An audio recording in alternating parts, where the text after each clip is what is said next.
Bonjour à toutes, bonjour à tous.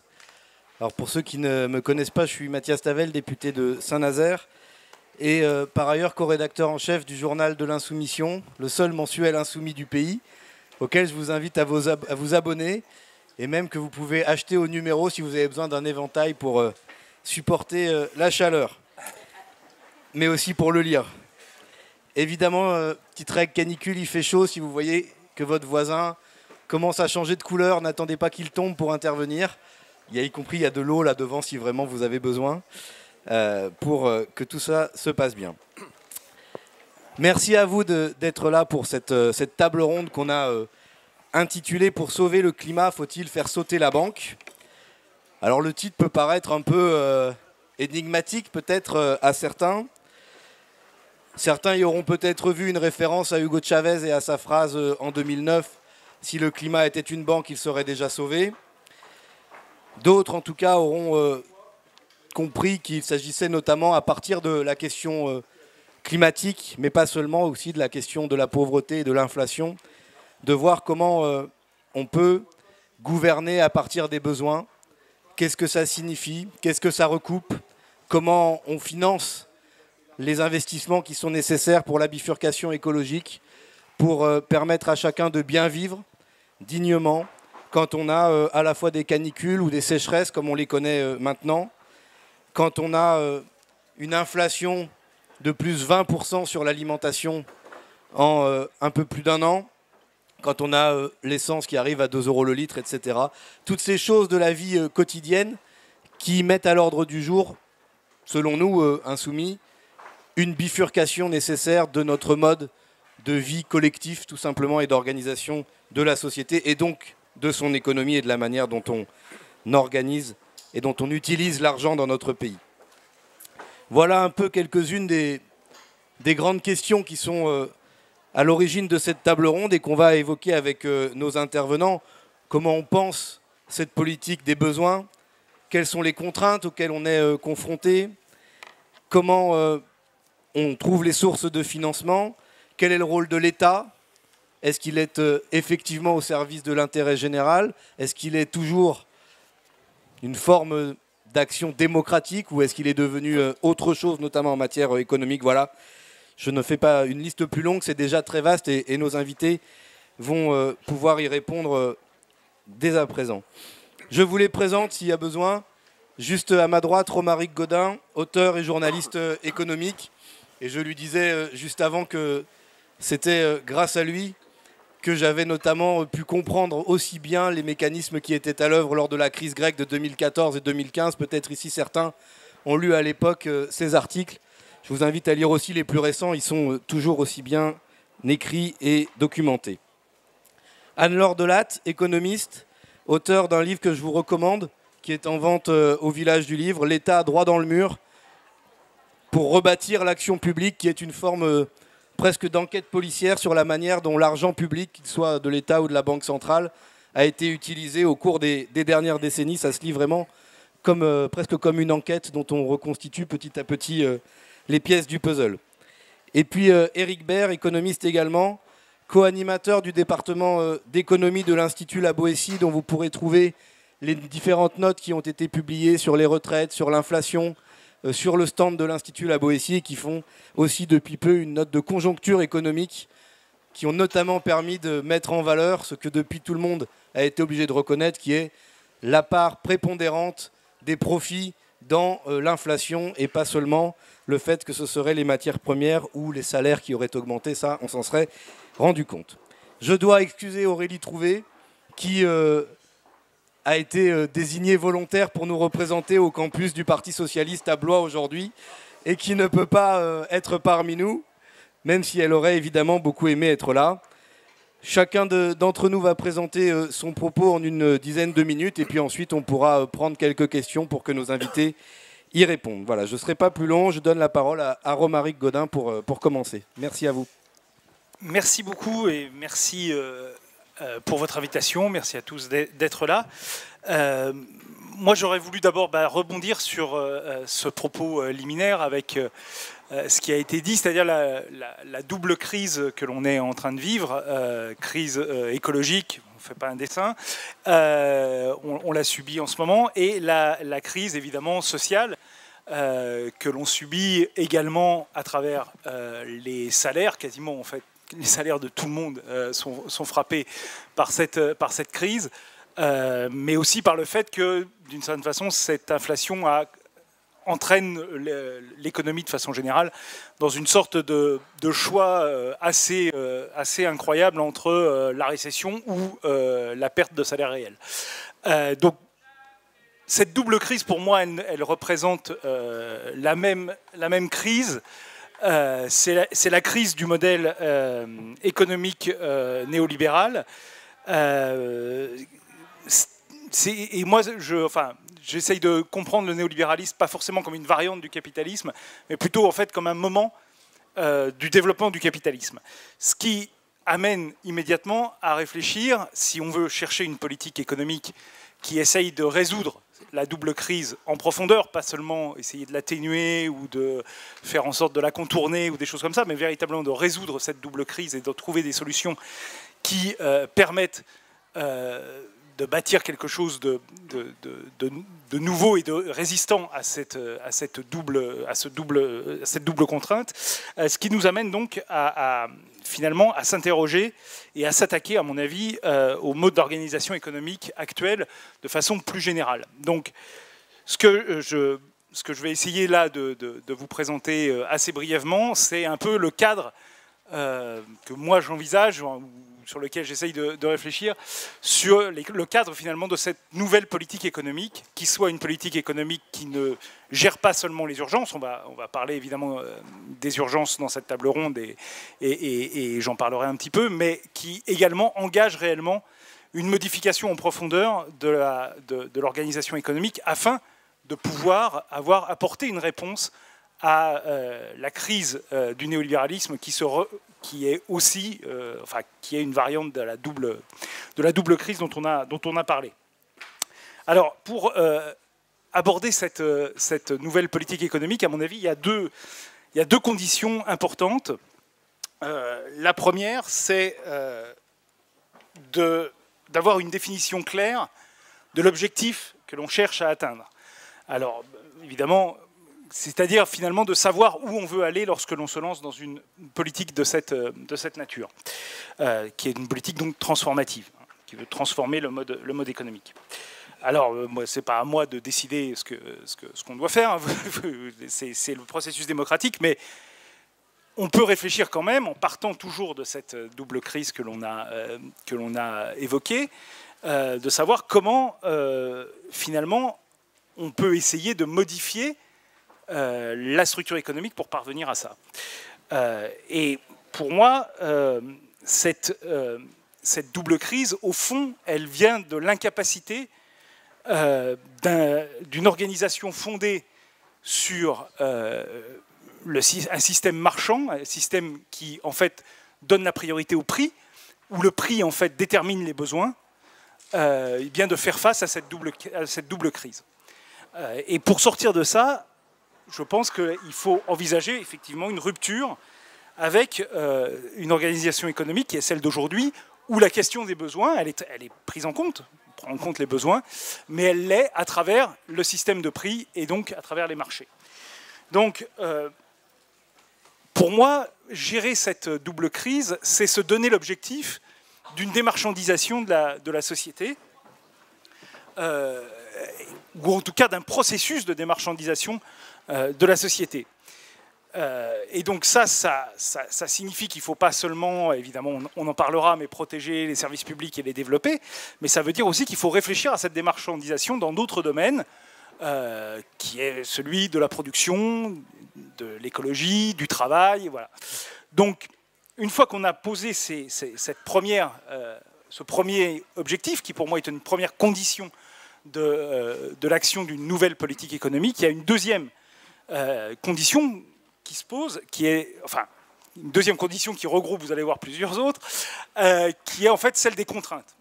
Quand on s'est donné cet objectif, c'est bien, mais en fait, après, on va devoir faire face à un certain nombre de contraintes qui vont en fait déterminer le succès ou l'échec de cette politique.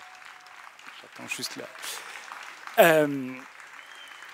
Alors, dans ces contraintes, il y a des contraintes de différentes natures, on va le voir. Il y a des contraintes qui sont totalement incontournables, auxquelles finalement le processus démocratique ne peut pas faire grand-chose. Et puis, il y a des contraintes qui peuvent être gérées et prises en compte par le processus démocratique à partir du moment, effectivement, où on en est conscient et où on est déterminé à les dépasser. La première contrainte, je ne vais pas du tout le développer parce qu'en fait on a là deux économistes très brillants qui vont sans doute en parler. Ce sont des contraintes techniques en fait, la politique monétaire, la politique budgétaire, le rôle de l'État, voilà. Bon. Simplement je voudrais donner deux petites réflexions sur cette contrainte technique. La première, c'est que, et mes co-intervenants vont sans doute vous le montrer, ce ne sont pas des contraintes qui sont insurmontables. Donc il y a des solutions, il y a des outils, et vous allez sans doute le voir. La deuxième remarque que je voudrais faire là-dessus, c'est évidemment celle que l'on a brièvement évoquée tout à l'heure, qui est celui du rôle de l'État dans ces contraintes techniques. Anne-Laure a écrit évidemment un livre que je vous recommande également sur le sujet, mais je crois que c'est important d'avoir en tête que dans le néolibéralisme, l'État est un acteur central et que donc l'État en soi, une politique étatique en soi n'est pas une politique en fait de transformation. Et donc il faut effectivement insérer l'État dans cette politique plus générale de démarchandisation et de démocratisation. Parce que je ne l'ai pas précisé, mais effectivement la démarchandisation, ça veut dire quoi? Ça veut dire remplacer le système de prix finalement par un système démocratique. Donc c'est un système de démocratisation. Donc voilà, il y a au travers de ce rôle de l'État dont on va peut-être parler, je pense que l'élément essentiel, c'est d'avoir effectivement cette notion de démocratisation de l'État. Et ça, c'est un élément qui est important. La deuxième contrainte, donc ça c'était la contrainte technique, la deuxième contrainte, c'est, je l'ai appelée un peu, de façon un peu rapide, la contrainte physique. Ça suppose deux formes de contraintes, une qui est gérable, disons, et puis une qui n'est pas gérable, en fait, qui est insurmontable par les forces humaines et qu'il va falloir intégrer, en fait, dans la politique. La première contrainte, c'est la contrainte des ressources. Évidemment, pour produire, pour satisfaire certains besoins, eh bien, il faut des ressources, des matières premières, des semis en agriculture, enfin, voilà, tout un tas de choses, de l'eau, des choses comme ça. Bon. Et il y a des ressources en fait qui, sur le territoire d'un pays qui veut s'engager dans une politique comme ça, ne sont pas disponibles en fait. Donc il faut avoir recours à des échanges, à du commerce extérieur, à des échanges, à des accords. Voilà. Donc ça, bon, on pourra en parler si ça vous intéresse davantage, mais c'est quelque chose qui est une contrainte qui est relativement forte parce que effectivement, on va le voir, il y a notamment dans l'utilisation de la monnaie des choses qui sont faisables avec la monnaie nationale ou la monnaie d'un groupe de pays, mais lorsque vous voulez du pétrole, il vous faut du dollar, donc, ou des yuan maintenant, bref, voilà, il vous faut d'autres monnaies. Donc il faut passer par un système marchand, là pour le coup, qui est un système de commerce international. Donc ça, il faut intégrer cette contrainte-là dans la politique économique qui va être la nôtre. La deuxième contrainte, et celle-là, à mon avis, elle n'est pas surmontable directement, c'est la contrainte climatique, évidemment.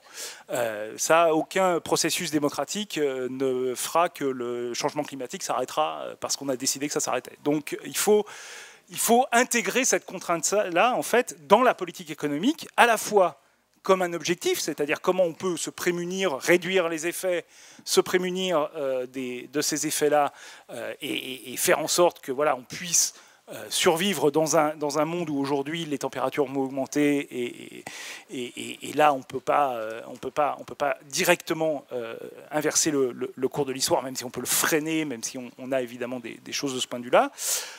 Donc ça c'est première chose, un objectif, et puis deuxièmement une contrainte, c'est que bah voilà, si dans un monde marqué par la crise écologique, on ne peut pas faire n'importe quoi en termes d'extraction, en termes de consommation d'énergie fossile et en termes de biodiversité aussi. C'est un élément qu'on oublie souvent mais qui est essentiel. Et donc toutes les décisions des politiques économiques doivent tenir dans ce cadre-là de cette contrainte physique de la crise écologique. Ensuite, il y a un troisième groupe de contraintes qui est grossièrement un groupe politique et que je vais là aussi diviser en deux parts. La première part, c'est la contrainte que j'appelle sociale, c'est-à-dire la contrainte de l'acceptation de la société, ce que la société est prête à accepter en termes de démarchandisation, en termes de recours aux contraintes techniques, enfin aux outils techniques qu'on aura développés.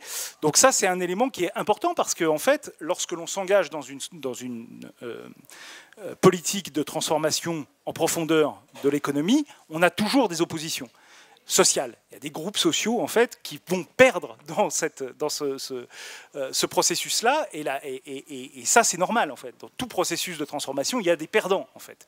Donc il faut aussi prendre ça en compte, et faire en sorte qu'on puisse trouver une politique qui soit acceptée par une majorité sociale importante.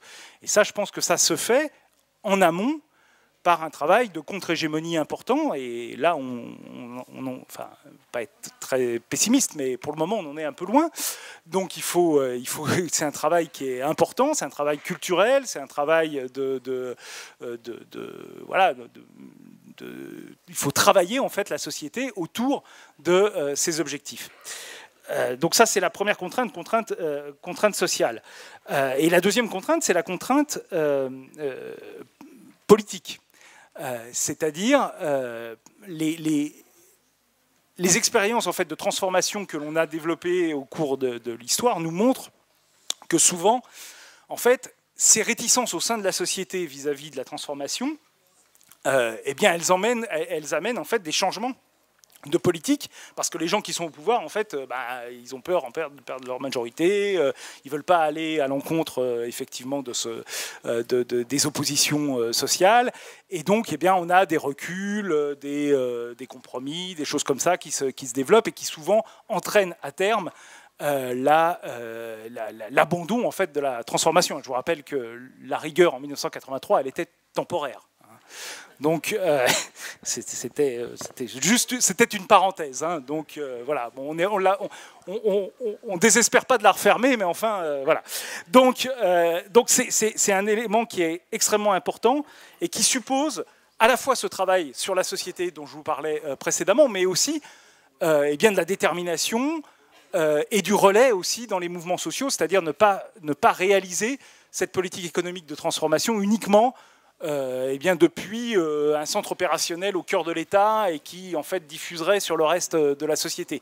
Ça suppose qu'il puisse y avoir des contre-pouvoirs aussi qui viennent freiner les tentatives de recul, et ça suppose aussi qu'il y ait des relais dans la société, et donc une politique comme ça ne se construit qu'avec ces relais sociaux.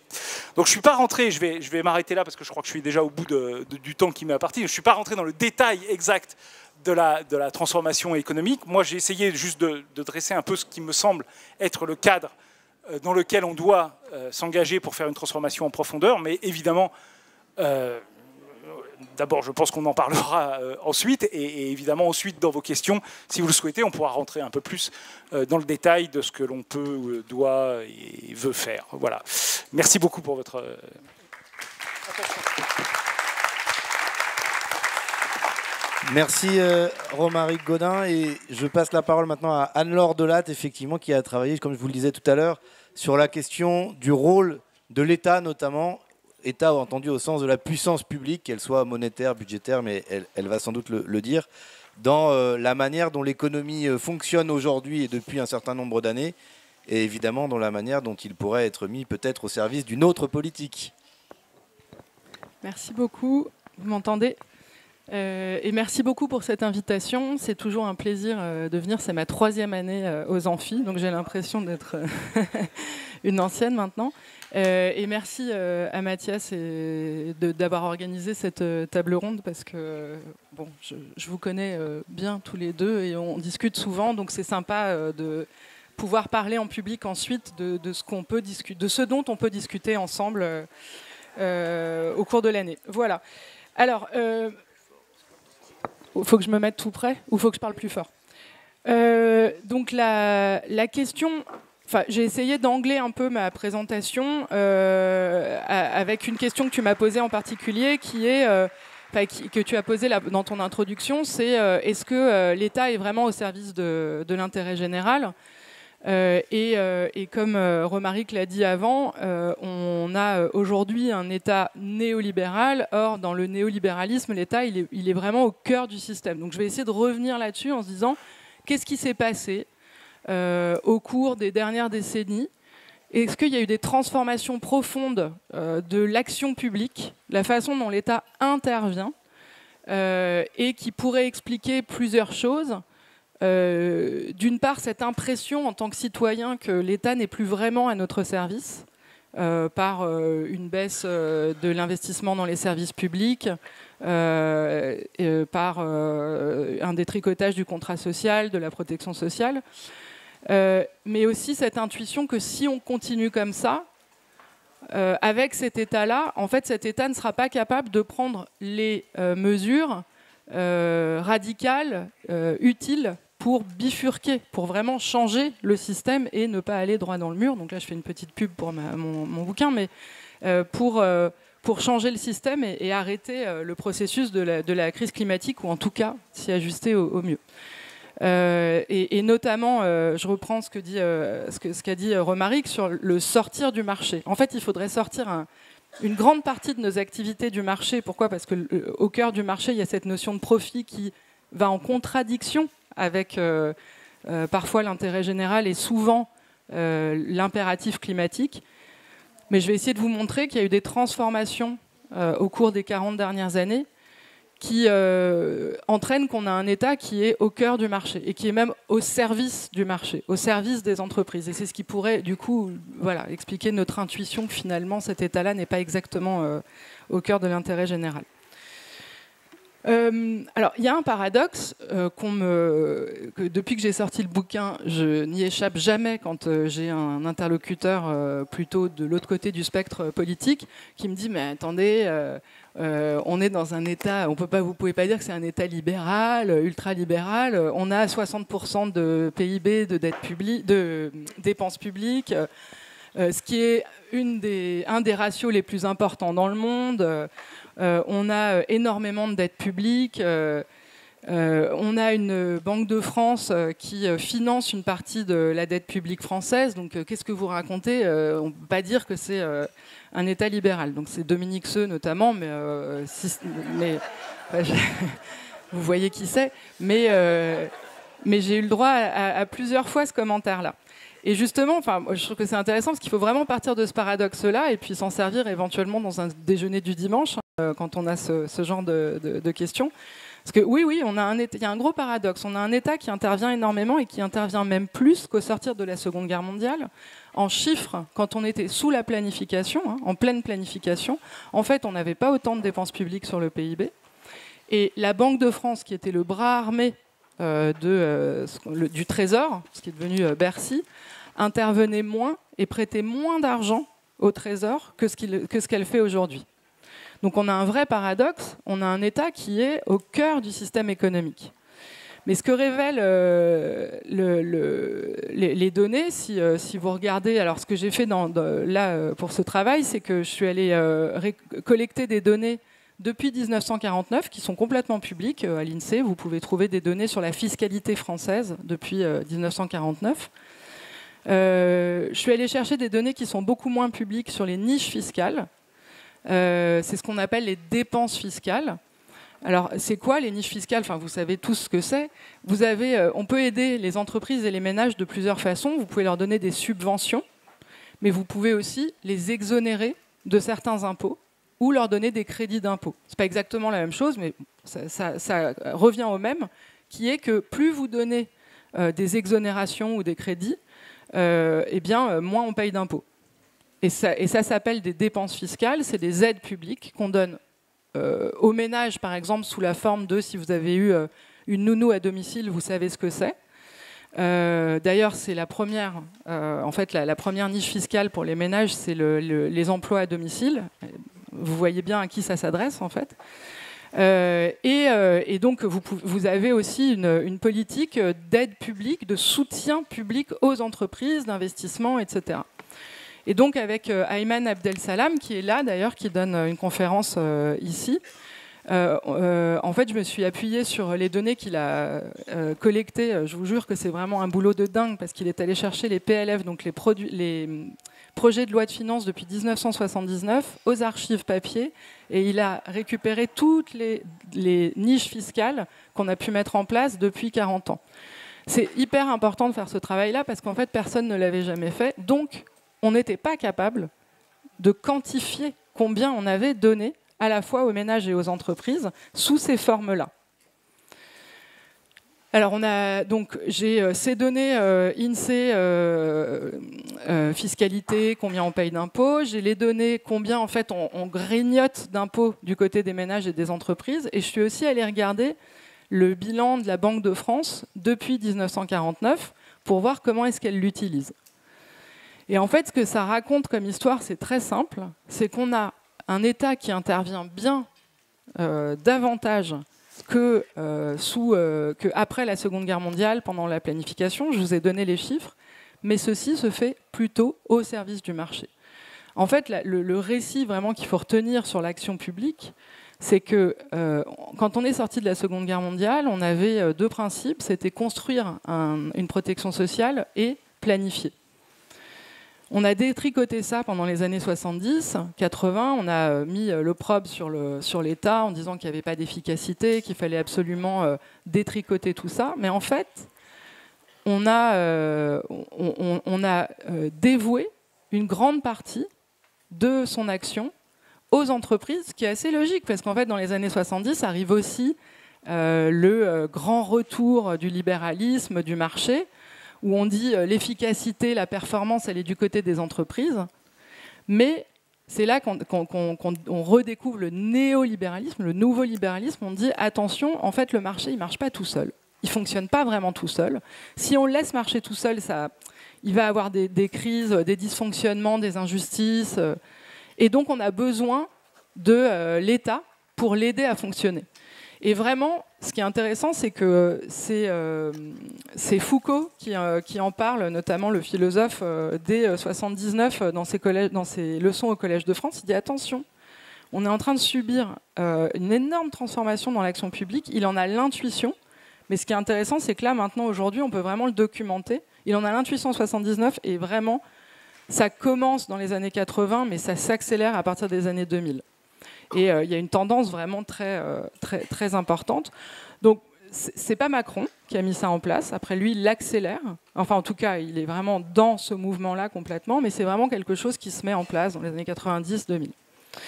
Je vais en arriver à... Du coup, qu'est-ce que ça veut dire un État qui est au service du marché ? Malheureusement, du marché, donc de l'activité économique, malheureusement, je vais pas enfin, c'est pas un secret, on a une économie très carbonée. En fait, la plupart du temps, quand on consomme ou quand on produit, on émet des émissions carbone. On fait de l'émission carbone. On voudrait bien en changer. On voudrait bien prendre plus le train, consommer des choses en seconde main. Enfin, on a tous. J'imagine que dans la salle, vous êtes nombreux, comme moi, à essayer de changer de mode de vie. Mais pour l'instant, on a un mode de consommation et de production qui est à 80% carboné. Et donc, quand l'État s'est mis au service du marché, qu'est-ce qui s'est passé ? Que ça soit du côté de la Banque de France ou du côté de nos impôts, en fait, elle s'est mise au service d'entreprises qui faisaient des émissions carbone. Et donc, pour le dire de façon très provocante, nos impôts financent une grande partie des émissions carbone en France. Parce qu'on subventionne, on aide des entreprises qui sont émettrices d'émissions et qui sont basées sur des énergies fossiles. Donc c'est le point vraiment sur lequel je voudrais insister, et je vais finir là-dessus, c'est que est-ce qu'on est dans l'intérêt général ? Non, j'ai essayé de vous montrer qu'on s'est dévié de ça, mais pas de chance. Le mur climatique arrivant, il se trouve qu'on a une deuxième implication qui est vraiment la gravissime. C'est-à-dire qu'en fait, on s'est détourné de l'intérêt général, c'est la première crise sociale dont parlait Romaric. Maintenant qu'on arrive devant le mur climatique, on se rend compte qu'on a cette deuxième crise dont parlait Romaric. Le problème, c'est que l'action publique contemporaine, elle ne peut pas régler ce problème-là, parce qu'elle est au service de l'État, elle est au service des entreprises. Et il y a vraiment un logiciel de pensée au service des entreprises. Je vous donne juste un chiffre. Donc, on a regardé les subventions publiques et on est en train de regarder tout ce qui est exonération, mais sur les subventions, la moitié des subventions depuis 1979 va aux secteurs les plus carbonés. Si vous divisez tous les secteurs d'activité en 4, vous mettez 4 gros paniers, bien la moitié des subventions depuis 1979 va au 4e panier. Donc c'est juste pour vous dire que on a financé essentiellement de l'énergie de l'économie très carbonée. Et du coup, quand on nous dit on va faire des transferts, on va changer le modèle économique, etc., en fait, concrètement, les aides publiques aux entreprises, c'est environ 200 milliards en moyenne depuis 2016. En fait, aujourd'hui, c'est plutôt 270, mais on va se dire que c'est 200. Le budget vert, c'est 37 milliards. Vous voyez, donc en fait, on peut nous en faire des tonnes sur le fait oui, on investit, mais attendez, je donne des subventions au secteur vert, etc. Oui, mais en fait, avec ta main gauche, tu donnes 37 milliards, mais avec ta main droite, tu donnes 200 milliards.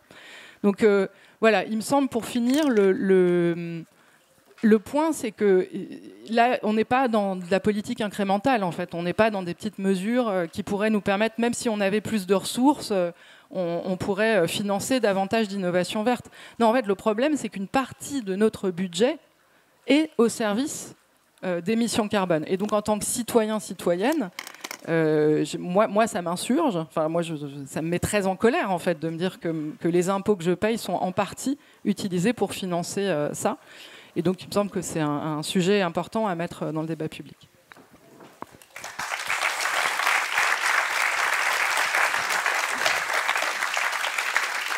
Merci Anne-Laure. Et effectivement, je vous renvoie encore une fois à son livre, où vous retrouvez les chiffres qu'elle a évoqués et beaucoup d'autres.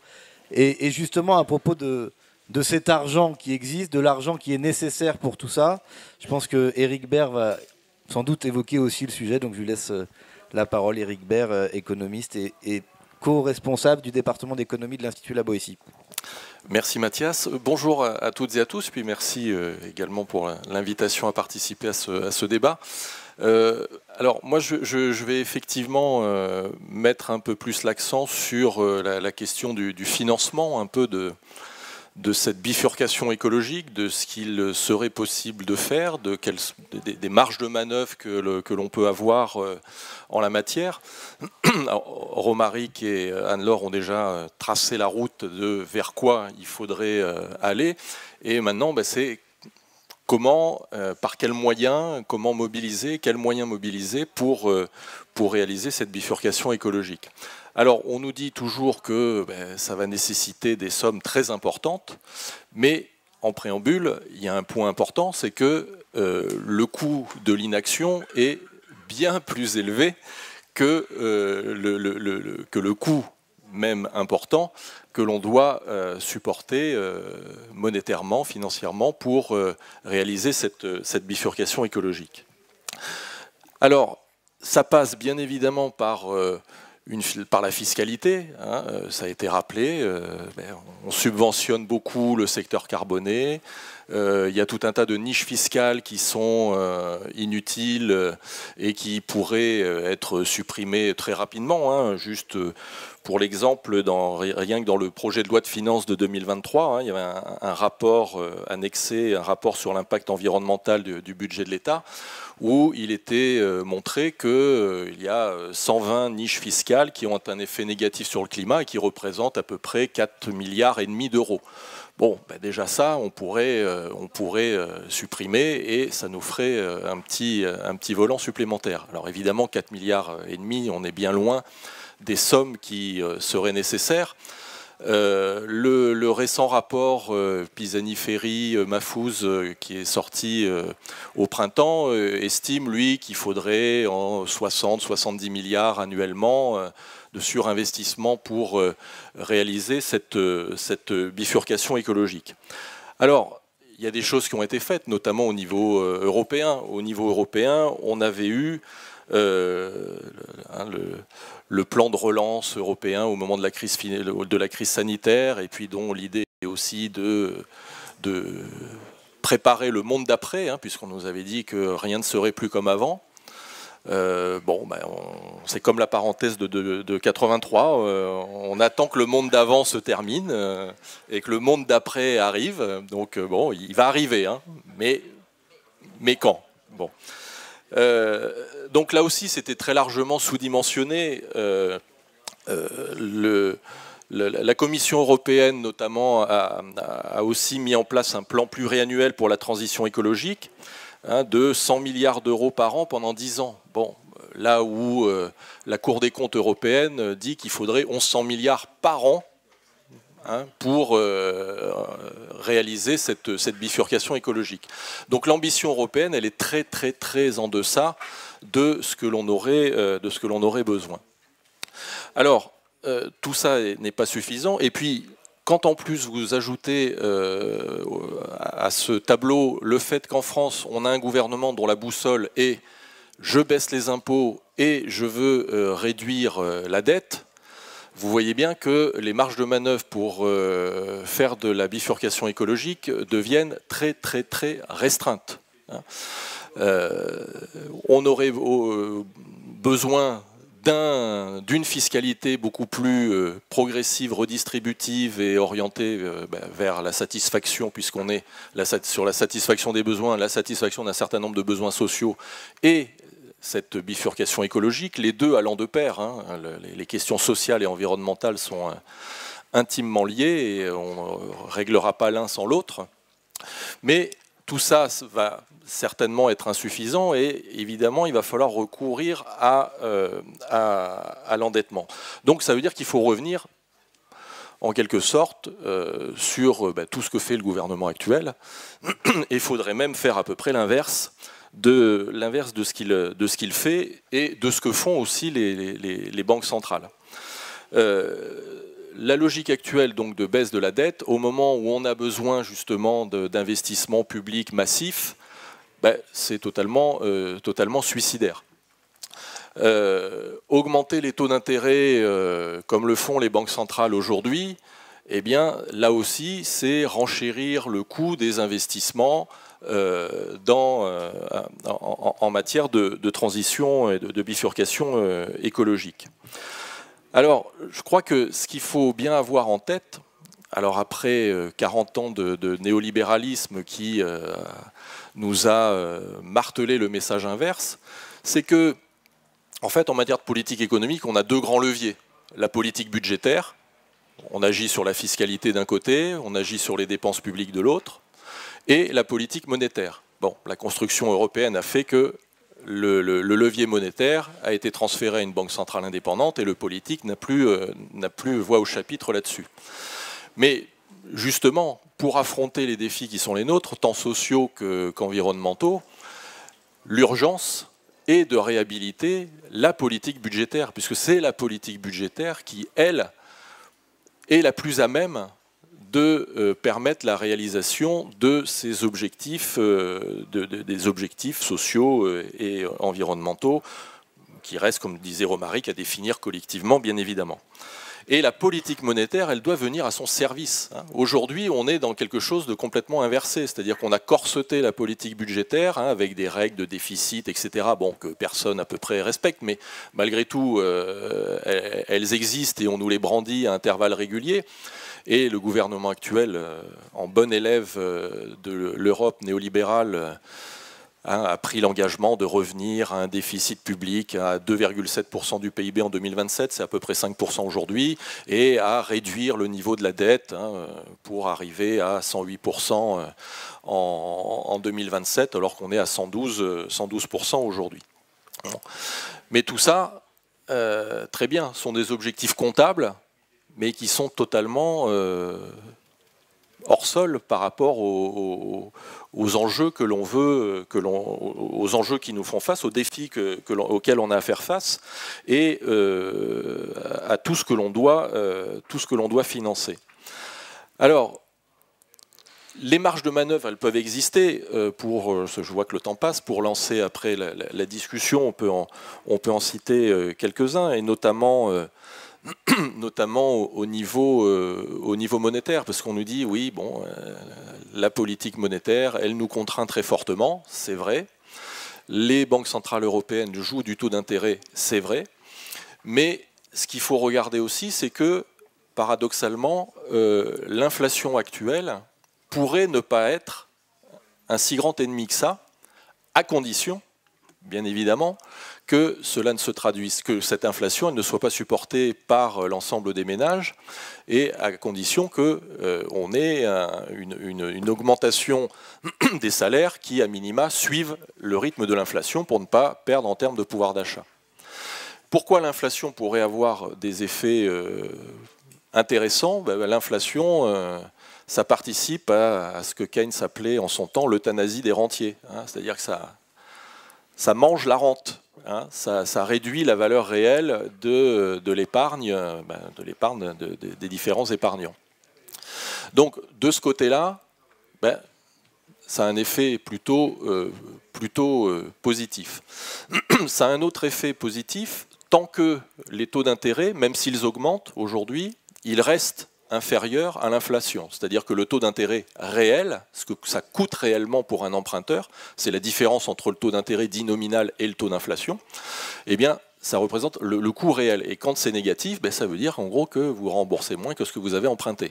Et là, si on a besoin de lancer des plans d'investissement public massifs, ce que l'on est un certain nombre à avoir dit déjà depuis pas mal d'années, on avait même des taux d'intérêt nominaux négatifs à un moment. L'État se finançait à des taux d'intérêt négatifs. Donc c'était le moment de justement d'emprunter pour lancer ces grands projets, ces grands programmes d'investissement public tournés vers la bifurcation écologique. Bon, les néolibéraux considèrent que la dette c'est mal, point. Donc il faut réduire la dette, Bon. Mais on a des marges de manœuvre. On a des marges de manœuvre, par exemple, si, imaginons, un gouvernement NUPES ou France Insoumise arrivait au pouvoir, et c'était dans le programme l'an dernier d'ailleurs, il y a l'idée de la création d'un pôle public bancaire. Alors, ce n'est pas une panacée, ça ne va pas régler tous les problèmes, mais ça peut permettre déjà d'en contourner un certain nombre. Si vous avez un pôle public bancaire, vous pouvez aussi décider que ces banques publiques doivent détenir un certain montant, un certain volume de titres de dette publique. Alors, je suis bien d'accord avec toi, l'idée c'est de démarchandiser et de sortir le plus possible du financement par les marchés financiers, mais même dans le cadre actuel, il y a ces marges de manœuvre qui pourraient être possibles. Ça permettrait à l'État d'être assuré d'un montant minimum de financement à un coût aussi qui pourrait rester contrôlé et modeste du fait de la demande qui s'exercerait par ces banques publiques. Bon, et puis je dirais qu'il va peut-être, dans la configuration actuelle et dans les changements à venir, il va peut-être falloir s'habituer à ce que l'on ait une inflation un peu plus élevée, durablement, peut-être, parce que on est peut-être rentré dans un moment où on va avoir une économie de pénurie à intervalles réguliers due à des crises climatiques, etc., etc. Donc, on peut se servir de la situation actuelle pour la retourner au bénéfice de la satisfaction de ces besoins dont on a parlé, pour engager enfin cette bifurcation écologique et pour mettre tout ça au service aussi du bien commun. Bon, j'ai plus de mal avec la notion d'intérêt général parce qu'il y a toujours des intérêts antagoniques dans une société, mais au moins tourner vers ce bien commun. Voilà, je m'arrête là pour l'instant et puis on pourra rebondir pendant la discussion. Merci.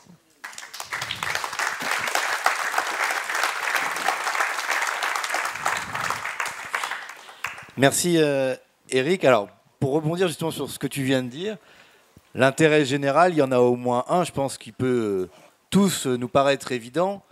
C'est l'intérêt général humain qu'il y a à pouvoir survivre sur une planète qui reste habitable.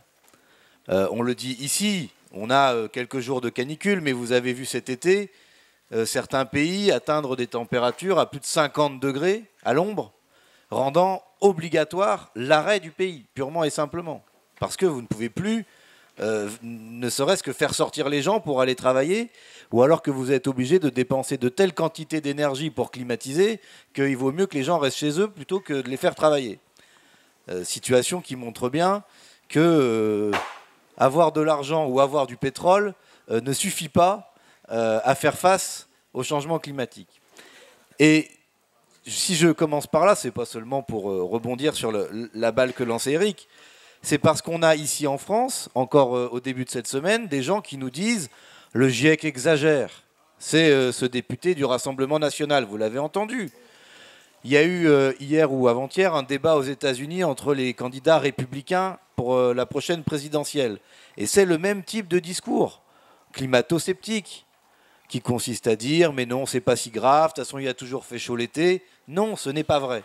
Il fait de plus en plus chaud à l'échelle planétaire, il fait de plus en plus chaud, particulièrement sous les latitudes européennes, et de plus, ce dérèglement produit des phénomènes extrêmes qui sont particulièrement dangereux, particulièrement importants, qui viennent à désorganiser la société dans laquelle nous vivons et qui vont rendre inhabitable un certain nombre de territoires. Et qui vont amener, y compris des déplacements de population à l'échelle du monde, mais y compris à l'échelle de chacun des pays, et sans doute en France. Alors, bien sûr, il y en a toujours qui se servent de ça pour faire des jeux de mots curieux. Vous avez le maire de La Baule, Franck Louvrier, ancien sarkozyste, qui dit « Ah, mais nous, on prend notre part des réfugiés climatiques, on accueille les réfugiés de la Côte d'Azur pour qui il fait trop chaud là-bas, maintenant ils viennent à La Baule. » Bon, évidemment que ce n'est pas cette manière-là dont nous traitons ce sujet. Mais je veux signaler là que ne rien faire a un coût économique, a un coût écologique et a un coût social. Et ce qui est punitif, ce n'est pas l'écologie. Ce qui est punitif, c'est de ne pas faire d'écologie. C'est pour ça que nous portons cette idée d'écologie populaire. Parce que nous croyons, nous sommes convaincus que ce sont les plus pauvres, les classes populaires, les travailleurs qui sont déjà et qui vont être les premières victimes du dérèglement climatique si nous n'agissons pas là-dessus. Et que, oui, il va y avoir des perdants. Mais il y en a déjà. Quand vous êtes par 40 ou 42 degrés à l'ombre dans une tour HLM où vous n'avez pas la clim, vous êtes un perdant. Quand vous êtes condamné à boire une eau qui n'est pas salubre, comme c'est le cas d'un certain nombre de nos concitoyens dans les territoires d'outre-mer, mais aussi dans nos territoires, ou que vous n'avez plus d'eau du tout, comme le découvrent, y compris dans le Var, des gens qui peut-être iront après à La Baule, des maires LR qui prennent des arrêtés pour suspendre les permis de construire. Parce qu'il n'y a plus d'eau potable. Il y a des perdants, il y en a déjà. La question, c'est qui sont ces perdants? Est-ce que c'est ceux qui ont déjà rien, ou est-ce que c'est ceux qui ont beaucoup, et même souvent beaucoup trop, et qui en plus polluent particulièrement du fait de leur richesse? Je vous rappelle, le patrimoine financier de 63 milliardaires français émet autant de gaz à effet de serre que le patrimoine financier de la moitié de la population française. 63 personnes et 33 millions de personnes de l'autre côté. Donc, si on veut affronter le changement climatique, il faut faire sauter la banque des plus riches, au moins celle-là. C'est-à-dire qu'il faut partager les richesses. Et c'est là qu'on vient, y compris quelqu'un comme M. Pisani-Ferry, qui avait fait le programme de M. Macron il y a 5 ans, qui dit « on va être obligé quand même de faire une taxe sur les revenus et le patrimoine, surtout, des plus riches. Au moins une taxe temporaire, au moins quelques pourcents. » Nous, on appelle ça l'impôt sur la fortune. On ne voit pas pourquoi ça devrait être temporaire, mais au moins, même lui vient à cette porte d'entrée. Alors, on pourrait ouvrir la parenthèse d'un ISF pour faire plaisir à M. Pisani-Ferry, et puis, comme l'autre, on verra quand on la refermera. Ça, c'est le premier point. Le deuxième point, c'est qu'on a un gouvernement, et Anne-Laure l'a assez bien dit, qui poursuit une logique, mais qui fait le contraire de ce qu'il faut. L'année dernière, en octobre, il y avait la discussion du budget à l'Assemblée nationale. On dépose des amendements, la NUPES, Plus 3 milliards pour le transport ferroviaire. On se dit, bon, si on veut rouvrir les petites lignes, rénover le matériel, etc., faire du ferroutage, il va falloir de l'argent. Plus 3 milliards. L'Assemblée le vote. Pas les macronistes. Mais il y avait une majorité pour le voter. On continue la discussion. Quelques heures plus tard, rénovation thermique. On dépose un amendement, plus 12 milliards pour la rénovation thermique des logements. Ça paraît une évidence. Enfin, au moins avec un peu de recul. On le fait voter. Il y a une majorité dans l'Assemblée pour voter ça. On se dit, bah, là, on commence à avoir un budget qui pourrait être un budget qui veut s'attaquer au moins à l'adaptation au changement climatique. Quelle est la réponse macroniste? Vous avez raison? Non. 49.3, on efface tout. Le budget, c'est celui qu'on avait présenté. Vos amendements pour l'écologie, on n'en veut pas. C'est un 49.3 climaticide qui a été pratiqué à ce moment-là. Et on va avoir la discussion qui va recommencer cette année. Ça vous a été dit quand on vous dit on a trouvé combien 1, 2, peut-être 7 milliards si on compte un peu large pour la transition écologique l'année prochaine. Mais même M. Pisani-Ferry, qui est de votre bord, il vous dit c'est au moins 67 milliards au total par an, dont 30 milliards d'argent public, pas 1, 2 ou 7, 30 milliards. Donc c'est bien nous, quand on défendait dans la campagne présidentielle un plan d'investissement de 100 milliards d'euros par an dans les services publics et la bifurcation écologique, qui étions raisonnables. Et c'est le macronisme qui était déraisonnable, irresponsable. Les responsables, c'est nous. Les irresponsables, c'est eux. C'est au moins d'un point de vue écologique, ça saute aux yeux. Pour plein d'autres aspects aussi, mais au moins celui-là, peut-être, il pourrait l'entendre. Le deuxième élément, c'est que ce n'est pas seulement des décisions politiques, c'est aussi des décisions des acteurs économiques, des actionnaires, du capital, de la banque, si on veut reprendre le titre de cette conférence. Je vous ai parlé des milliardaires français. L'INSEE dit que depuis 2006, il n'y a pas de hausse significative des dépenses de protection de l'environnement dans les industries énergétiques et manufacturières dans notre pays. Depuis 2006, on constate que c'est globalement stable. Alors peut-être qu'ils en parlent plus, mais on ne constate pas d'efforts significatifs. De la même façon, si vous prenez la BNP, la Société Générale, le Crédit Agricole et Total, rien que ces 4 firmes, chacune d'entre elles, pas les 4 ensemble, chacune d'entre elles a, par ses activités, par son patrimoine financier, une empreinte carbone supérieure à celle de la France comme pays. Chacune d'entre elles. Donc il y a bien un moment où il va falloir dire que oui, le capital, dans la manière dont il se comporte aujourd'hui, est écocidaire et que les actionnaires ont un comportement écocidaire et climaticide. Pas individuellement, ce n'est pas une question de morale individuelle, encore que vous pourriez décider de faire autre chose de votre argent que d'avoir des actions ou au moins de les mettre dans certains types de sociétés qui ont besoin de se développer pour faire des énergies renouvelables, par exemple.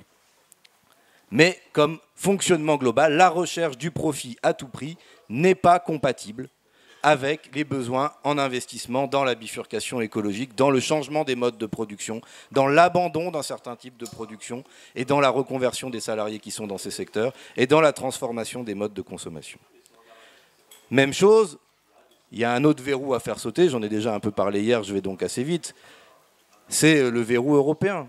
On ne peut pas avoir, et c'est la table ronde qui aura lieu ici juste après moi, des règles européennes qui visent à réinstaurer les 3%, la règle des 3% de déficit, des sanctions automatiques, etc., etc., alors que tout le monde dit qu'il va falloir investir. Il va falloir là aussi faire un choix entre le dogme de l'austérité budgétaire et de l'ordolibéralisme notamment défendu par l'Allemagne et le fait qu'on a besoin d'investissements publics et d'investissements privés aussi, mais d'investissements publics aussi pour faire face à la transition écologique. Voilà quelques-unes des principales remarques que je voulais faire. Il y en a une dernière qui est la manière dont on va dépenser cet argent. Là encore, il y aura un débat. Est-ce qu'il faut le donner sous forme de subvention aux entreprises? Je pense que la moindre des choses, c'est qu'on sera tous d'accord pour dire qu'il faut le conditionner. Ça a été très bien dit par Anne-Laure. Et si vous voulez de l'argent public, eh ben, en contrepartie, vous devez changer un certain nombre de choses. La deuxième, c'est est-ce qu'il vaut mieux mettre de l'argent public dans une dépense, on va dire, collective, de type la rénovation des logements collectifs, ou sous forme de subvention individuelle pour que chacun ait acheté sa clim. Et vous aurez, là encore, les libéraux qui viendront vous dire la liberté individuelle, il faut des crédits d'impôt, etc. Et nous, on doit aussi assumer, bien sûr qu'il y a des dépenses où il faut que les individus, les personnes puissent choisir. Mais il y a un certain nombre de dépenses qu'on gagnera, y compris en termes de coûts et d'efficacité budgétaire, à assumer sur des changements structurels. La cantine bio, avec une prise en charge par la dépense publique des collectivités, avec des maraîchers publics, et avec tout ça, à la fin, financé par un impôt réformé, redistributif et juste. Plutôt que seulement dire à chacun, ceux qui peuvent achèteront du bio, et puis les autres continueront la malbouffe. Et puis éventuellement, on leur donnera un petit ticket pour qu'ils aient le droit d'acheter du bio une fois dans le mois. Peut-être qu'il faudra aussi ce chèque alimentaire, cette sécurité sociale de l'alimentation, mais ce n'est pas la vision libérale de « je te donne quelque chose et tu te débrouilles avec ». C'est bien une vision globale de transformation dans laquelle on s'inscrit. Voilà, tout ça suppose évidemment, et ça fait écho à ce qui a été dit, à une planification écologique, je ne développe pas, qui repose sur une question démocratique. On ne peut pas faire la bifurcation écologique avec tout le pouvoir des actionnaires, avec tout le pouvoir de la Commission européenne et avec le 49.3, mais ça... Je pense que vous allez en être convaincus, donc je m'arrête là et je laisse la parole à celles et ceux d'entre vous qui voudraient poser des questions avec une exigence, d'abord être bref et surtout en essayant d'alterner un homme et une femme.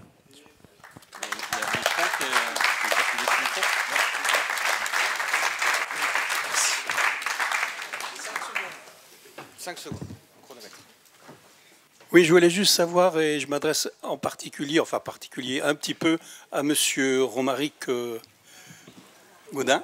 Oui, pardon. On ne parle jamais de Éric Toussaint pour la répudiation des dettes illégitimes. Est-ce que vous pourriez dire un mot sur cette idée? Voilà. Il y avait madame, je crois. Oui, juste une question par rapport à la démarchisation de la société. Est-ce que vous pensez que c'est pas trop tard, justement, quand on a des pays comme l'Uruguay, où Coca-Cola, notamment, a fait en sorte que l'État ne peut plus reprendre le contrôle de l'eau. Donc, ils ont pompé l'eau. Ça fait que maintenant, les Uruguayens doivent boire de l'eau de mer et on sait que ça entraîne des problèmes médicaux, notamment de l'hypertension. Donc, comment on fait, justement, pour récupérer ce pouvoir-là ?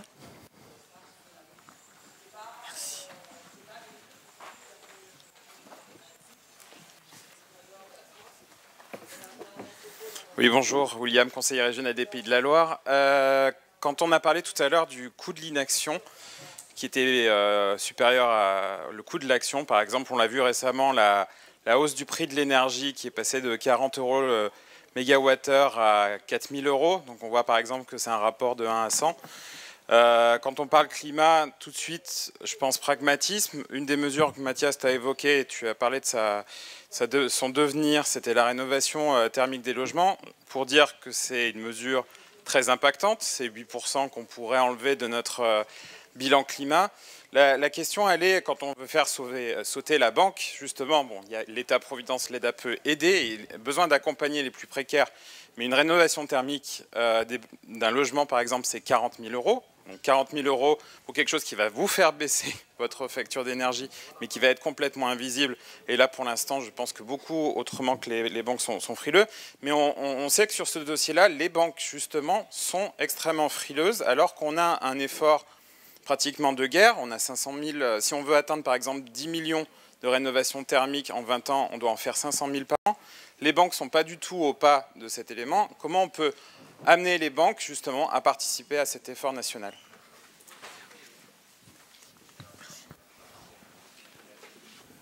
Une main féminine. Bonjour. Moi, j'avais une question à tous les intervenants. Est-ce que vous connaissez la banque éthique et solidaire française qui s'appelle la NEF, sachant qu'il y a d'autres banques éthiques et solidaires en Europe? Et sachant que cette banque prête l'argent des sociétaires pour l'économie bio, l'agriculture bio, les éleveurs bio, pour le social et également pour la culture. C'est une banque qui existe depuis la fin des années 80. Et franchement, on commence vraiment à faire nos preuves, même si nous sommes contrés par la Banque centrale qui ne veut toujours pas nous donner l'agrément pour pouvoir être une banque avec des comptes courants. Mais pour l'instant, on a délivré des comptes courants pour les associations et les entreprises. Et pour moi, vraiment, ce type de fonctionnement financier, c'est l'avenir et ça rentre dans tout le programme, l'avenir en commun. Voilà, on est en plein dedans. Et par rapport aussi à ce que dit Mélenchon, il a répété plusieurs fois qu'il faut séparer les banques de dépôt et les banques financières. Il y a une main là-bas tout au fond, une là devant et une là encore. Mais on n'est pas très paritaire. Puis après, on redonnera la parole à nos invités. Bonjour à tous, donc moi c'est Vincent. Ma question s'adresse un peu à tous les intervenants en fait. Je voulais moi j'ai décidé de quitter la BNP Paribas il y a quelques mois. Parce que effectivement je savais déjà à l'époque que la BNP avait un bilan carbone totalement affreux, mais ce que je voulais dire c'est que est-ce qu'on peut pas, aujourd'hui j'appartiens à une banque qui s'appelle Helios et qui se revendique d'investir l'argent d'investir son argent donc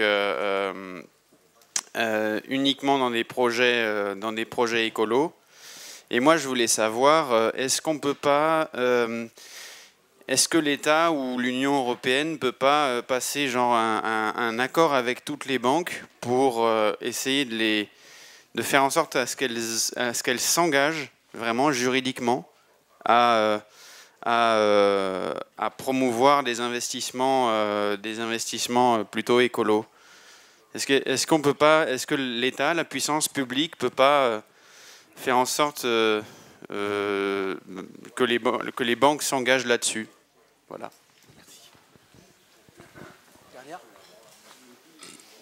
La dame là-bas, monsieur et monsieur.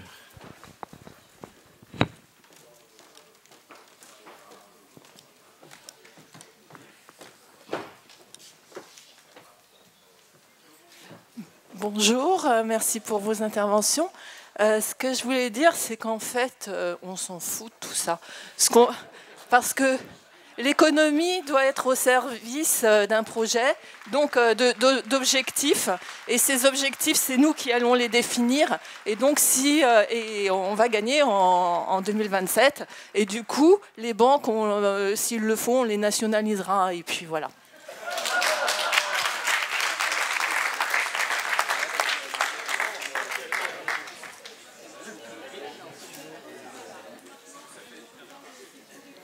Pardon, oui, je vais faire rapide, c'est pour rebondir, enfin j'avais déjà prévu de poser la question, la dame l'a un peu abordée. Je pense qu'il y avait BAL 1, BAL 2, BAL 3 qui avait l'objectif de séparer les banques d'investissement des banques de dépôt. Est-ce que ces fameux BAL ont fait mouche? C'est un mauvais jeu de mots.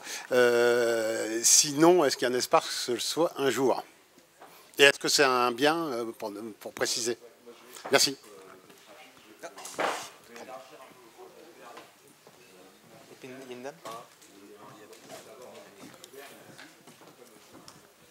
Moi, je voudrais reprendre une proposition de Friot. Je voudrais savoir si, plutôt qu'une banque nationalisée, ce ne serait pas mieux d'avoir une socialisation pour l'investissement avec un conventionnement d'entreprise auquel on donnerait des objectifs.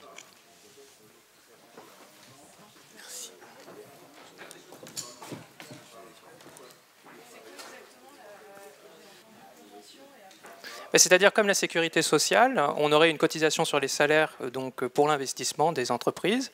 Et pour accéder à cet investissement, il y aurait une convention où il faudrait respecter un certain nombre de règles, comme un docteur qui est conventionné.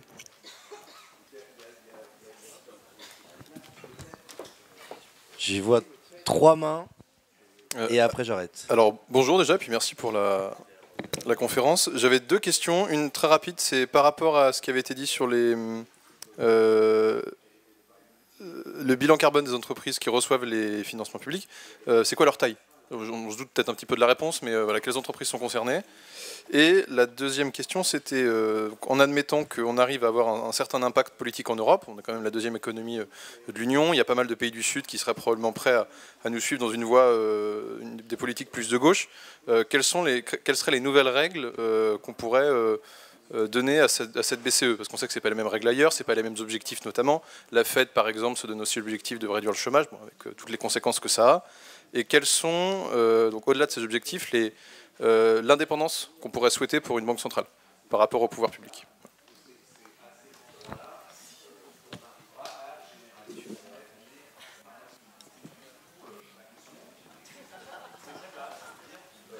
Bonjour. Moi j'avais envie de dire déjà qu'actuellement l'écologie c'est vraiment traité comme un argument commercial, c'est-à-dire un argument pour vendre et pas du tout comme une politique publique. Si on veut installer des panneaux solaires, ça coûte les yeux de la tête. Il n'y a pas du tout de prise en compte de certaines solutions qui semblent être une évidence, des recours à la géothermie, ou par exemple même des panneaux thermiques, c'est-à-dire pas photovoltaïques, mais à un moment on disait que les piscines dépensaient une facture folle en énergie. Ben, si on met des panneaux thermiques, il me semble, pour chauffer l'eau, on devrait pouvoir trouver des solutions. Et aussi, tout ça, tout est lié, c'est-à-dire qu'on n'isole pas, comme ça les gens ils continuent à enrichir en payant des factures de chauffage complètement folles. Et on dévalue pas comme ça ceux qui ont accumulé, ils gardent. Enfin voilà, je pourrais dire un tas de choses, mais je vais en rester là. Merci. Dernière question, le monsieur là, David. Voilà.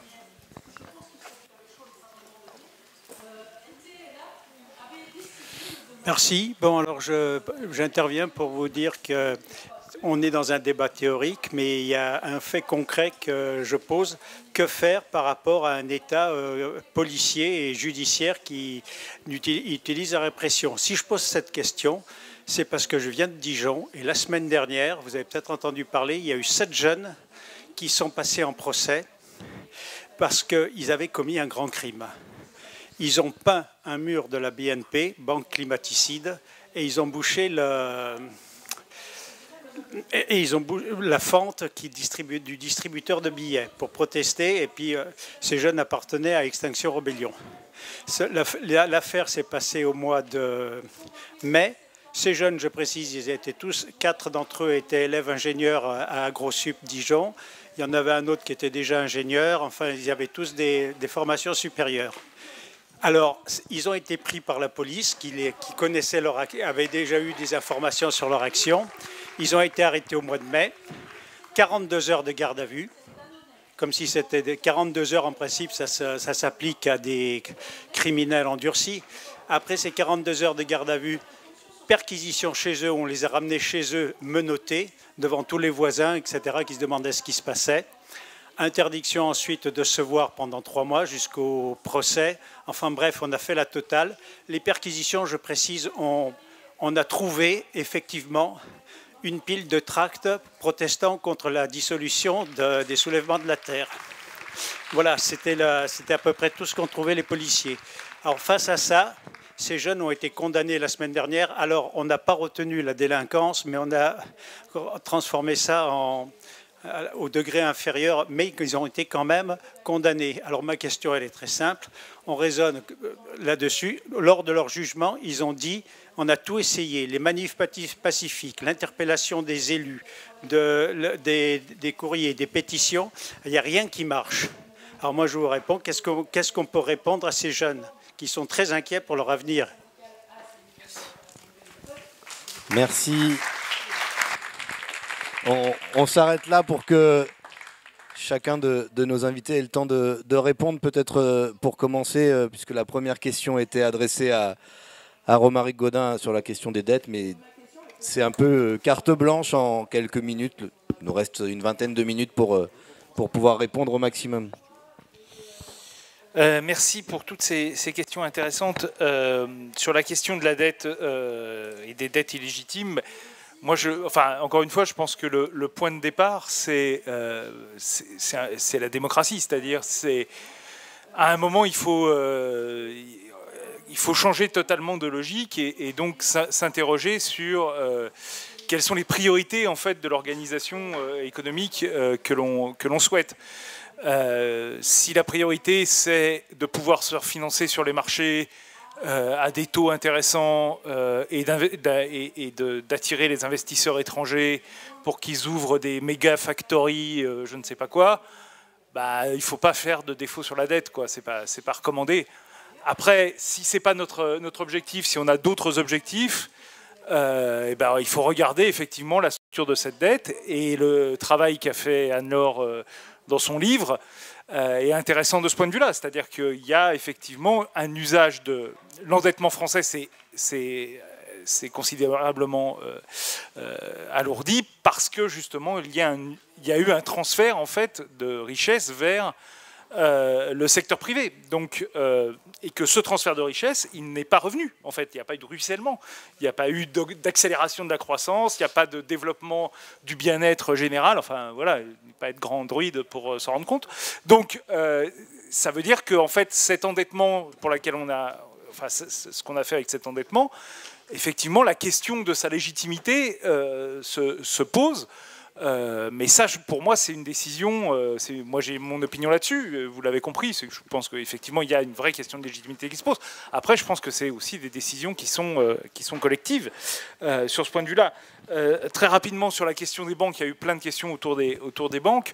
Moi, je suis plutôt de l'avis de Madame. C'est-à-dire, encore une fois, si on décide, si on décide de reprendre en main les priorités de l'organisation économique, on ne va pas demander gentiment à des banques multinationales de faire je ne sais quoi, d'avoir des gentilles contraintes, ou est-ce que vous pourriez, pourquoi pas.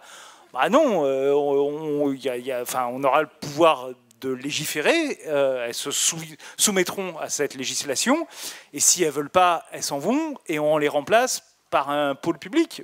C'est aussi bête que ça. Voilà, on aura besoin sans doute d'un secteur financier pour faire fonctionner en fait cette économie, même dans un cadre très largement démarchandisé. Mais on n'est pas obligé, on n'est pas condamné à avoir BNP Paribas ou la Société Générale ou JP Morgan ou je ne sais quoi. C'est des choix en fait qu'on fait.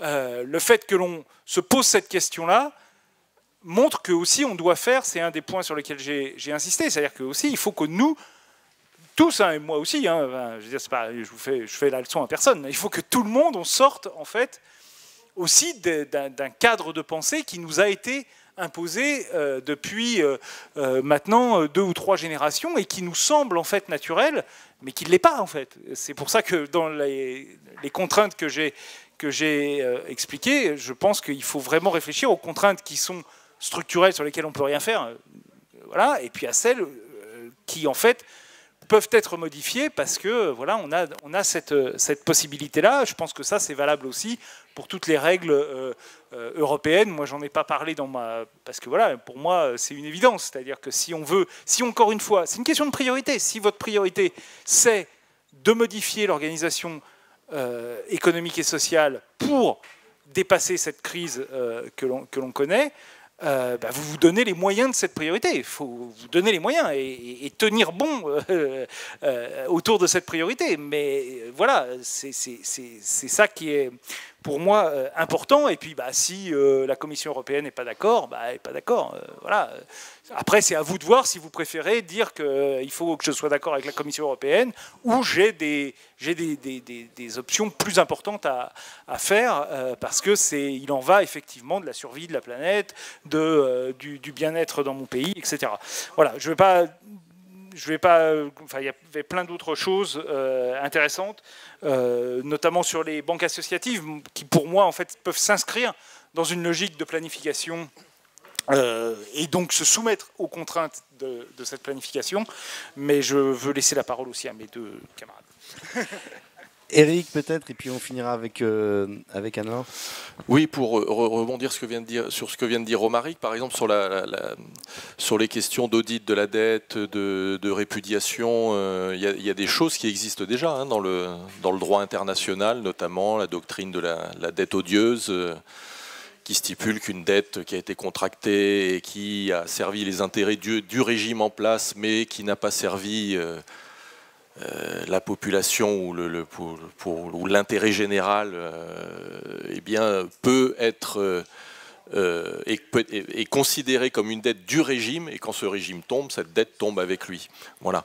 Alors bon, ce cas s'applique souvent à des régimes dictatoriaux, etc. Mais en termes d'audit, vous aviez cité Éric Toussaint, qui a été effectivement en pointe sur ces questions-là, notamment en Grèce, justement, en 2015, puisqu'il avait dirigé la commission d'audit de la dette, hein, la demande de la présidente du Parlement grec de l'époque. Il y a moyen d'essayer de voir là-dedans, est-ce qu'il y a des choses est-ce qu'il y a de l'endettement qui, du coup, a été fait à des fins non démocratiques, etc., etc.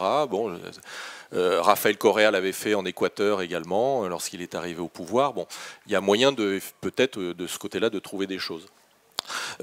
Sur les banques, je dirais je vais rassembler un peu toutes les questions qui ont été sur les banques et sur l'idée de récupérer le pouvoir. Il y a quelque chose qu'il faut avoir en tête, c'est que la monnaie devrait être un bien commun. La monnaie est gérée comme un bien privé depuis une bonne quarantaine d'années au moins, hein, toute la vague de la libéralisation financière. Donc reprendre le contrôle sur la monnaie, eh bien, ça passe effectivement par la démarchandisation dont on a déjà parlé, sortir de la dépendance au marché financier, d'où la création de ce fameux pôle public bancaire, etc., etc. Alors ça peut passer par des nationalisations, mais ça peut passer aussi par une collectivisation. Ça peut ne pas être forcément l'État qui gère ça, mais une collectivité d'individus, donc les banques associatives dont parlait une autre personne avec la NEF, etc., etc. Alors, peut-être qu'à l'heure actuelle, comme vous disiez qu'il n'y a pas d'agrément de la BCE, la limite de ce type de banque, c'est qu'elle ne peut compter que sur l'épargne de ses déposants pour ensuite prêter. Voilà. Donc ça limite le périmètre d'action. Mais on pourrait très bien considérer et avoir, et c'est l'intérêt d'avoir des banques publiques, c'est-à-dire qu'on leur donne une mission. Elle ne fonctionne pas comme une entreprise privée dont l'objectif est de faire du profit à court terme et donc qui vont prêter à des agents, ménages, entreprises les plus solvables et qui ne vont pas forcément prendre de risques. Là, on est avec un pôle public bancaire. C'est le moyen, enfin un moyen, il y en a évidemment il y a d'autres choses à mettre en place, mais c'est un moyen pour permettre de reprendre en partie le contrôle sur la monnaie et pour l'utiliser à des fins de satisfaction de ses besoins sociaux et de bifurcation écologique.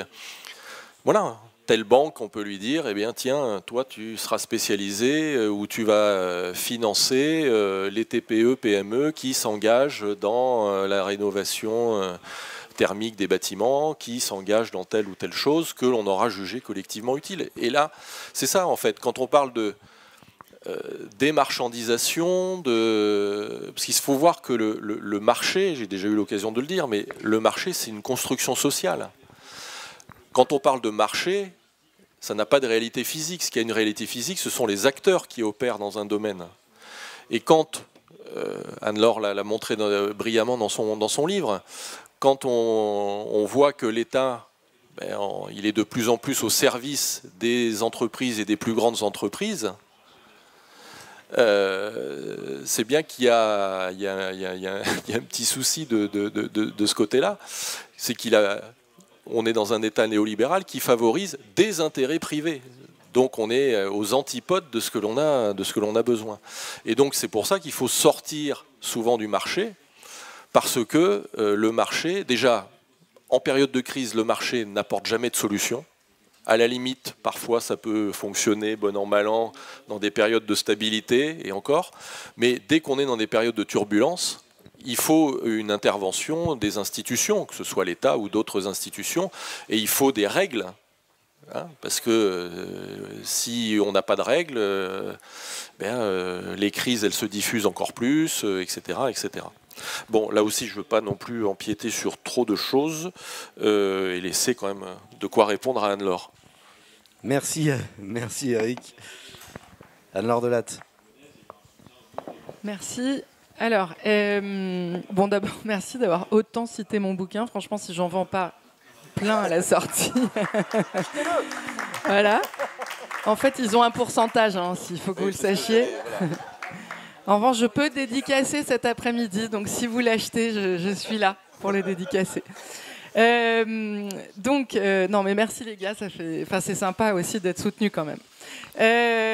J'ai 3-4 éléments de réponse et je fais des gros paquets. Le premier, en fait, je voudrais juste vous parler de ce qui est fait en ce moment à la Banque Centrale Européenne. C'est étonnant parce que, a priori, c'est une institution qui est plutôt très conservatrice et qu'on ne porte pas vraiment dans nos cœurs. Quand je vous parlais de la Banque de France tout à l'heure, c'est parce qu'en fait, vous savez, la Banque Centrale Européenne, c'est à Francfort, mais en fait, ce qui est appliqué, c'est appliqué par nos banques nationales. Donc la Banque de France, elle n'a pas disparu. La Banque d'Espagne, elle n'a pas disparu, etc. Mais en revanche, à la Banque Centrale Européenne, vous avez une nouvelle gouvernance depuis qu'on a l'euro. Et cette nouvelle gouvernance, elle est faite des gouverneurs nationaux. Donc François Villeroy de Galhau siège tous les mois à Francfort. Et vous avez aussi des membres permanents. Et donc, alors on est entre gens en costume gris, très conservateurs, je l'ai déjà dit, mais il y a quand même une révolution qui s'opère depuis 2019, depuis l'arrivée d'Isabelle Schnabel. Alors, il se trouve que c'est une femme, alors elle est assez conservatrice quand même, ne vous inquiétez pas, mais elle a mis un gros coup de pied dans la poudrière, parce qu'en fait, jusque-là, le banquier central allemand, Weidmann, vous trouvez encore des déclarations de lui en 2018 ou 2019 qui dit attendez, la Banque Centrale Européenne, on n'est pas là pour se poser des questions sur le climat, c'est pas du tout dans notre mandat, donc out. C'est complètement hors de propos, ne me parlez pas de climat et de Banque Centrale. Et en fait, elle, c'est incroyable, elle a réussi à mettre un pied dans la porte et à dire non, en réalité, il y a un principe cardinal quand la Banque centrale intervient, c'est qu'elle doit respecter la neutralité de marché. Donc, dans ce qu'on se disait tout à l'heure, là, en fait, dans le régime économique qu'on a, on est tellement persuadé que le marché sait mieux que quand la Banque centrale intervient, c'est pas elle qui décide, elle doit reproduire ce que font les investisseurs. Donc, quand je dis intervient, c'est que quand elle va acheter des choses sur le marché pour financer, elle finance exactement à la hauteur, dans les mêmes proportions que ce que font les investisseurs. Or, qu'est-ce qu'ils font les investisseurs ? Ils achètent essentiellement du carboné, du marron, en fait. Quand ils vont acheter des actions, des obligations, c'est plutôt des obligations et des actions de grosses... ça, c'est surtout de grosses entreprises, c'est évident, mais dans les secteurs fossiles, à énergie fossile, et carbonée en général. Et en fait, elle a dit, non, en fait, on ne peut pas continuer comme ça. En fait, on a un énorme bras, là, et on le dépense, on fait vraiment du mal en le faisant, quoi. Alors, encore une fois, elle n'est pas très radicale, c'est quelqu'un de plutôt conservateur, mais elle a quand même eu l'intelligence de mettre un pied dans la porte, et aujourd'hui, il y a une politique qui s'appelle le tilting, c'est-à-dire on tilte le portefeuille, on l'incline. Et au lieu d'avoir 80% des achats qui sont dans les énergies fossiles ou dans, en général, les secteurs marrons, eh bien, en fait, on se donne une règle qui permet de déroger à la neutralité de marché, d'accord, de faire un peu mieux que les investisseurs. Moi, je trouve pas ça inintéressant. Si vous regardez, franchement, ça n'a pas changé grand-chose. Ça vient d'être mis en place en novembre, là. Il y a beaucoup de greenwashing, c'est-à-dire que alors si vous regardez la communication de la Banque de France, 90% du portefeuille est vert maintenant. Bon, alors vous grattez, vous dites ah oui, mais bon, pas complètement. Mais on a mis un pied dans la porte. Et maintenant, il y a un mouvement citoyen. Il faut que le mouvement citoyen se mobilise autour de cet outil-là, en fait. C'est-à-dire, ah ok, on fait du tilting, on peut incliner le portefeuille. Maintenant, dites-nous ce que vous faites. Et là, on peut faire pression. En fait, il y a un élément. Alors, c'est dans le marché. On ne change pas vraiment de système, etc. Mais je trouve que c'est intéressant de savoir que les choses évoluent et de pouvoir mobiliser ces outils. Ensuite, je voudrais juste réagir à la personne qui parlait de banque coopérative. Il me semble qu'en général, tout ce qui est coopératif est plutôt intéressant. Pas seulement les banques, mais tout ce qui est modèle coopératif peut être intéressant. Tout ce qui est coopératif n'est pas bon, puisque je crois que Leclerc, par exemple, les magasins Leclerc sont sur un régime coopératif, de société coopérative, mais en fait, le principe du coopératif, c'est simplement de se dire qu'en fait, les gens qui travaillent sont aussi les sociétaires, les actionnaires, quoi, du capital. Et du coup, ça peut aligner, en fait, quand vous travaillez, vous avez des parts du capital, et du coup, ça peut aligner la stratégie de l'entreprise avec les gens qui sont vraiment dedans et non pas la stratégie d'actionnaire. Donc voilà, je voulais juste rebondir là-dessus. Moi, j'y connais pas grand-chose, et d'ailleurs, je n'y connais pas grand-chose parce que, notamment, il n'y a pas beaucoup de recherches là-dessus, mais les posts d'articles qu'on trouve sont plutôt très positifs. Je vais finir. J'ai une seconde. Allez, taille des entreprises, on commence à avoir des données. Bon, l'intuition que vous avez, qui est que c'est plutôt des grandes entreprises, est bonne, mais pour l'instant, en fait, la courbe, elle fait ça. C'est-à-dire que les subventions vont beaucoup aux très grandes et aussi beaucoup aux très très petites. Mais je n'ai pas encore exactement les données, mais oui, c'est sûr, ça va dans les grandes, mais peut-être un peu aux petites aussi. Non, là, c'est... Enfin, je vous dirai plus précisément. J'aimerais bien montrer ça, mais je ne l'ai pas encore complètement. Je voudrais finir sur le témoignage plutôt émouvant que vous nous avez donné des jeunes qui ont fait de la désobéissance civile. Il me semble que, en fait, ce qu'on a tous dit là, c'est que ça va déranger le statu quo. C'est qu'en fait, ce qu'il faut qu'on fasse, ce qu'il faut pour changer le régime économique et le régime politique, ça va évidemment, je crois que c'est Romaric qui disait, toute transformation fait des gagnants et des perdants. Eric nous l'a dit aussi. Et en fait, je crois que ce que vous nous avez raconté là, c'est une manifestation de ça. C'est-à-dire qu'en fait, parce qu'on va faire des gagnants et des perdants, et que les perdants, a priori, si on arrive à changer dans le bon sens, ce sont ceux qui ont le pouvoir économique au moins, eh bien, ça peut expliquer ce durcissement, en fait. C'est-à-dire que ce que vous racontez là, c'est l'histoire du soulèvement de la Terre, et c'est l'histoire des émeutes en juillet. En fait, on a un durcissement des méthodes policières, des violences, etc., mais qui est probablement, il me semble, symptomatique d'une résistance au changement, quoi. Des gens qui ont beaucoup à perdre à ce changement.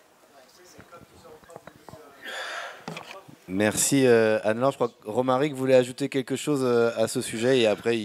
Oui, pardon, parce que j'ai oublié, effectivement, je profite, Anne-Laure m'y fait penser, j'ai oublié de dire un mot, je voulais rebondir sur votre remarque et votre témoignage. Ouais, je pense que Anne-Laure a raison, évidemment.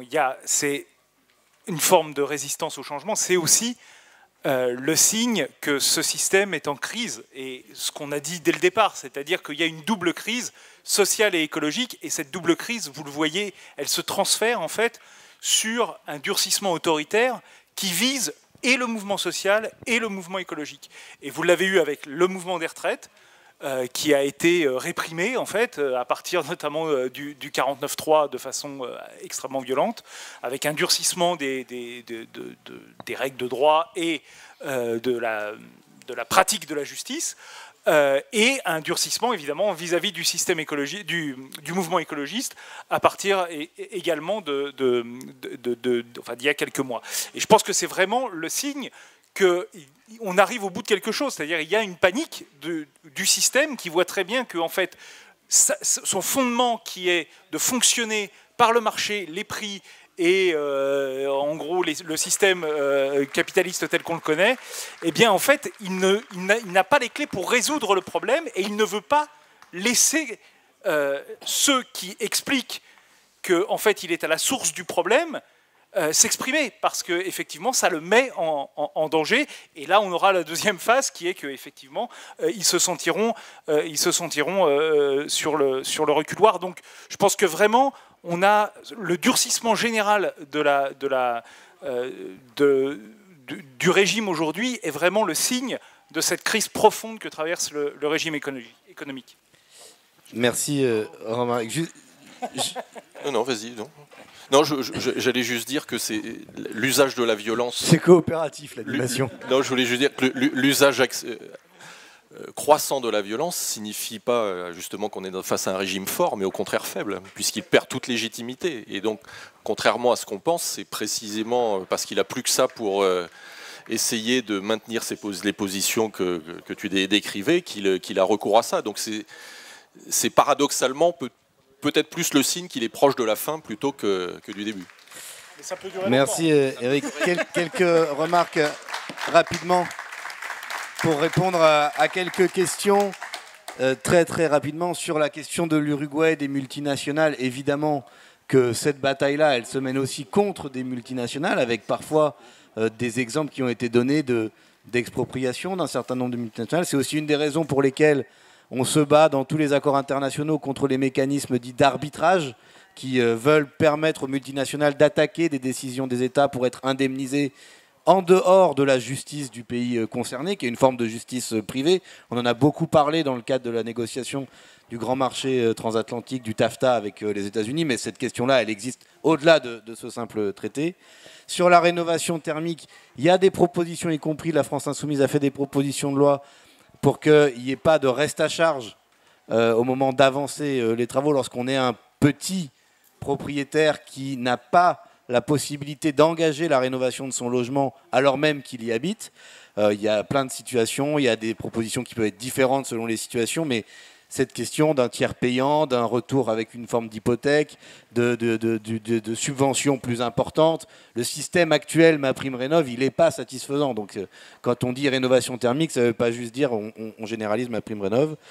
Sur la BCE, on pourrait aller très loin aussi sur les statuts, sur la sélection des secteurs dans lesquels on investit, sur les taux de crédit qu'on donne aux différents secteurs, sur le taux du crédit pour l'État, par exemple, sur le prêt direct aux États et pas seulement via des banques commerciales ou même des banques, nationalisées, sur les stratégies des entreprises et pour reprendre la question des investissements, les propositions qu'on a défendues, y compris dans le projet de loi Industrie verte dont je parlais hier, c'est que les salariés de ces entreprises aient des droits et des pouvoirs nouveaux en matière de discussion sur les stratégies carbone des entreprises, avec des négociations obligatoires tous les 3 ou 4 ans des stratégies carbone des entreprises, avec des droits de veto suspensifs sur un certain nombre de décisions stratégiques des entreprises par les CSE, avec la recréation des comités d'hygiène, sécurité, conditions de travail, avec une compétence élargie à la question de la préservation de l'environnement. Enfin, voilà, des choses comme ça, ça nous semble, c'est pas pour opposer à ce qui a été évoqué, mais d'autres pistes qu'on met nous dans la discussion. Enfin, dernier point, si vous avez été convaincu, y compris par ce qu'ont dit nos 3 intervenants sur le durcissement autoritaire de ces régimes, je vous donne rendez-vous demain à 10h, salle d'Hérouin, pour une autre table ronde qui s'intitule justement « Comment le néolibéralisme menace les droits sociaux et les libertés publiques ». Pour résumer en une phrase, comment le 49.3 a commencé en Grèce et en 2005 par la négation d'un vote populaire et comment on en voit chaque jour une manifestation plus concrète. Voilà, je crois qu'on a été presque à l'heure. Un grand merci à vous, un grand merci à Anne-Laure Delatte, Romaric Gaudin, Éric Baird. Et n'hésitez pas pour... si vous voulez continuer la discussion très rapidement, on est encore là quelques minutes. Et si vous n'avez pas compris, le livre est en vente au Village du Livre.